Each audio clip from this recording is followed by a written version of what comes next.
ਸਾਡੀ ਹਕੂਮਤ ਪਾਕਿਸਤਾਨ ਦੀ ਇਸ ਤਰ੍ਹਾਂ ਆ, ਪੈਸੇ ਲੈ ਕੇ ਤਾਂ ਅੰਦਰ ਵੜ ਜਾਂਦੀ ਅੱਲਾ ਨੂੰ ਯਾਦ ਕਰਕੇ, ਤੇ ਜਿਹੜੇ ਕ੍ਰਿਸਚਨ ਮੁੰਡੇ ਨੇ ਸਾਈਆਂ ਦੇ ਉਹਨਾਂ ਨੂੰ ਕਹਿੰਦੇ ਸਜ਼ਾਏ ਮੌਤ ਦੇ ਦਿਓ। मुझे बताइएगा आपके चर्च के कितने मुलजमान जो थे वो नॉमिनेट थे वो पकड़े गए हैं?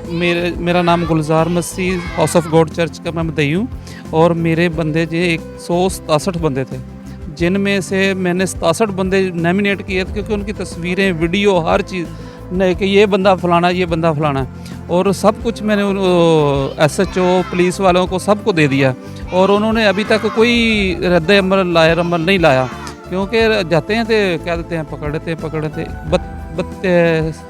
23 बंदे जो है ना पकड़े थे और 23 के 23 ये हमारे गांव में मौजूद है। 23 के 23 वो बंदे गाँव छूट चुके हैं। 67 लोग जो थे वो नामजद थे इस FIR में, जिनमें से 23 पकड़े गए और 23 के 23 छूट चुके हैं। 23 के 23 के छूट चुके हैं क्योंकि उनमें हाथ क्या बनी है लोग छोड़ने? वजह तो पता नहीं, अभी हुकूमत ही नहीं कुछ करती है। हुकूमत पता नहीं पैसे खाती है क्या करती है। हुकूमत फ़ैसला हमारे अकलीतों का करती ही नहीं है। हमारे कहते हैं पता नहीं ये अकलीत है, इन्होंने क्या करना है। करना तो सरकार नहीं होता है, पर लेके हमें समझते नहीं कि हम पाकिस्तान में अकलीती हैं या नहीं है।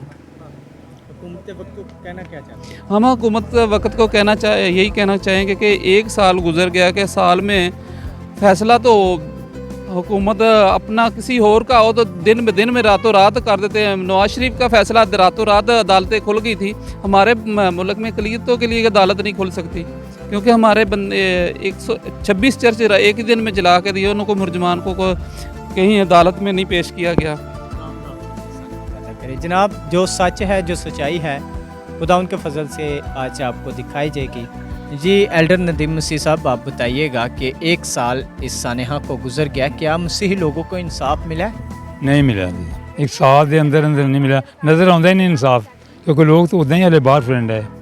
ये जो 126 चक नंबर का चर्च जलाया गया था, इसके मुलजमान अभी तक पकड़े गए थे जो छूट चुके हैं या फिर अंदर हैं? सब छूट चुके हैं, कोई मुलजम नहीं अंदर, कोई मुलजम नहीं अंदर, सब छूट चुके हैं। नाज़रीन, मेरे कैमरामैन आपको दिखाते हैं, ये शेरवाना चक नंबर 126 का चर्च है। इस चर्च को भी जलाया गया था, तोड़ फोड़ की गई थी, घरों को जलाया गया था, इसके भी मुलजमान जो हैं वो छूट चुके हैं। तो सर, आप हुकूमत वक्त को क्या अपील करना चाहते हैं? हुकूमत वक्त से जी अर्ज़ ही है, दरख्वास्त ही है कि हुकूमत पाकिस्तान, वज़ीर आज़म, वज़ीर आला, ये एक बारी मुलजमान सजा दे देवे ना, ये वाक़या होण ही ना।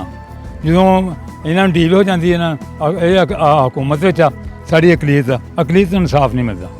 क्या लोग उस दुख की घड़ी से बाहर निकल पाए हैं? नहीं, अभी तक जिन्ना तक इंसाफ नहीं नज़र आता उन्हें तक किदा लोगों के दिल मुतमैन हो जाए। इस गवर्नमेंट के लोग मुतमैन नहीं देते।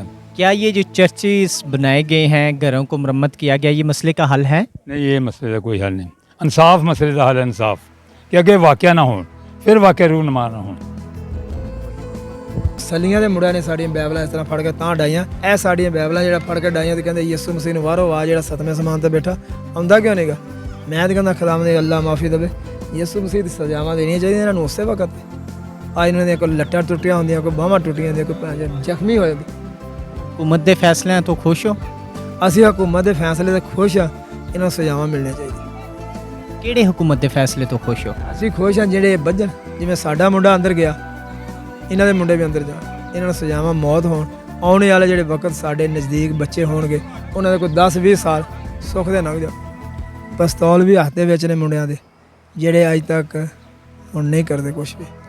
ਸਾਡੀ ਹਕੂਮਤ ਪਾਕਿਸਤਾਨ ਦੀ ਇਸ ਤਰ੍ਹਾਂ ਆ, ਪੈਸੇ ਲੈ ਕੇ ਤਾਂ ਅੰਦਰ ਵੜ ਜਾਂਦੀ ਅੱਲਾ ਨੂੰ ਯਾਦ ਕਰਕੇ, ਤੇ ਜਿਹੜੇ ਕ੍ਰਿਸਚਨ ਮੁੰਡੇ ਨੇ ਸਾਈਆਂ ਦੇ ਉਹਨਾਂ ਨੂੰ ਕਹਿੰਦੇ ਸਜ਼ਾਏ ਮੌਤ ਦੇ ਦਿਓ। ਉਹਨਾਂ ਨੂੰ ਕੀ ਕਰੋ, ਉਹ BC ਲੱਗ ਜਾਂਦੀ ਹੈ, ਉਹਨਾਂ ਨੂੰ ਕਹਿੰਦੇ ਸਜ਼ਾਏ ਮੌਤ ਦੇ ਦਿਓ।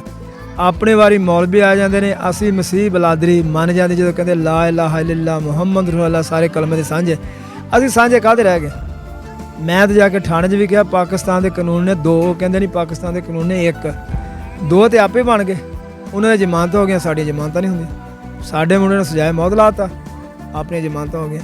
ਜਿਹੜੀਆਂ ਜ਼ਮਾਨਤਾਂ ਹੋਈਆਂ ਨੇ ਉਹ ਬੰਦੇ ਵਾਪਸ ਨਹੀਂ ਫੜਦੇ।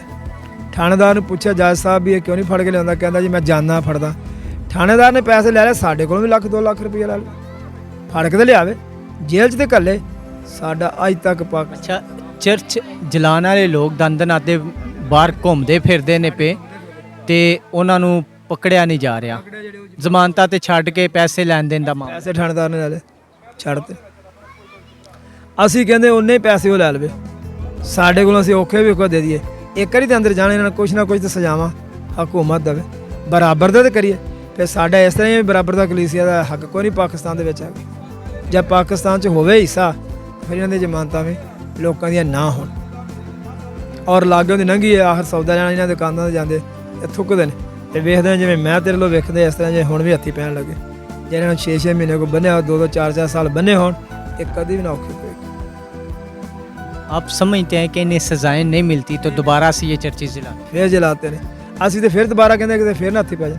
ਉੱਥੋਂ ਅਸੀਂ ਫੌਤਗੀ ਤੋਂ ਅੱਜ ਆਏ ਹਾਂ, ਉਹਨਾਂ ਵੀ ਕਿਹਾ ਵੀ ਜੇ ਤੁਸੀਂ ਸਾਡਾ ਬੰਦਾ ਨਾ ਛਡਾਇਆ ਤੇ ਤੁਹਾਡੇ ਨਾਲ ਅਸੀਂ ਕੀ ਕਰਾਂਗੇ, ਮੁੱਕ ਲਾਂਗੇ। ਤੇ ਸਾਡੇ ਫਿਰ ਮਾੜੇ ਘਰ ਇਹੋ ਹੀ ਕਹਿੰਦੇ ਵੀ ਚਲੋ ਮਾਫੀ ਦੇ ਦਈਏ, ਕਿਉਂ ਅਸੀਂ ਦੁਬਾਰਾ ਵੀ ਮਰਨਾ। ਅਗਰ ਪਹਿਲਾਂ ਮਾਜ਼ੀ ਵਿੱਚ ਨਹੀਂ ਇਨਸਾਫ ਮਿਲਿਆ ਤੇ ਮੇਰੇ ਦੇਖਣ ਨਾਲ ਤਾਂ ਫਿਊਚਰ ਦੇ ਵਿੱਚ, ਮੁਸਤਕਬਲ ਦੇ ਵਿੱਚ ਕਿਤੇ ਇਨਸਾਫ ਨਜ਼ਰ ਨਹੀਂ ਆ ਰਿਹਾ। ਕਿਉਂਕਿ ਅਗਰ ਜੜ੍ਹਾਂ ਵਾਲੇ ਵਿੱਚ ਜਿੰਨੇ ਵੀ ਮੁਜਰਮ, ਅਗਰ ਉਹਨਾਂ ਨੂੰ ਸਜ਼ਾ ਮਿਲ ਜਾਂਦੀ ਤਾਂ ਹੋ ਸਕਦਾ ਅਗਲਾ ਕੋਈ ਵਾਕਿਆ ਜੜ੍ਹਾਂ ਵਾਲੇ ਵਗੈਰਾ ਨਾ ਹੁੰਦਾ। ਲੇਕਿਨ ਉਹ ਸਾਰੇ ਹੀ ਬਾਹਰ ਆ ਗਏ, ਸਾਰਿਆਂ ਨੂੰ ਪਤਾ। ਔਰ ਜਿਹੜੇ ਇਹ ਟੋਲਾ ਕਰਦਾ ਇਹ ਕੰਮ, ਉਹ ਕੱਲ੍ਹ ਨੂੰ ਹੋਰ ਜੜ੍ਹਾਂ ਵਾਲਾ ਦੇਖਣਗੇ, ਉੱਥੇ ਹੀ ਇਸ ਤਰ੍ਹਾਂ ਹੋਏਗਾ। ਫਿਰ ਉਸ ਤਰ੍ਹਾਂ ਹੀ ਬਸਤੀਆਂ ਜਲਣਗੀਆਂ, ਚਰਚ ਜਲਣਗੇ, ਤੇ ਫਿਰ ਇਸ ਤਰ੍ਹਾਂ ਸੋਸ਼ਲ मीडिया ਤੇ सामने वही वाक़या फिर दोहराया जाएगा जैसे गोजरे। आप समझ रहे हैं कि इंसाफ ना मिलना जो है ये नए वाक़यात को प्रमोट करना है। जी जी, ਇੱਕ ਬੰਦਾ ਜੁਰਮ ਕਰਦਾ, ਜਦੋਂ ਹਕੂਮਤ ਹੀ ਉਹਨੂੰ ਆਜ਼ਾਦ ਕਰ ਦਿੰਦੀ ਹੈ, ਉਹਨੂੰ ਮੁਜਰਮ ਨੂੰ ਮਾਫ ਕਰ ਦਿੰਦੀ ਹੈ, ਬਾਹਰ ਆ ਜਾਂਦਾ, ਉਹਦਾ ਤਾਂ ਹੋਰ ਜ਼ਿਆਦਾ ਹੌਸਲਾ ਵੱਧ ਗਿਆ।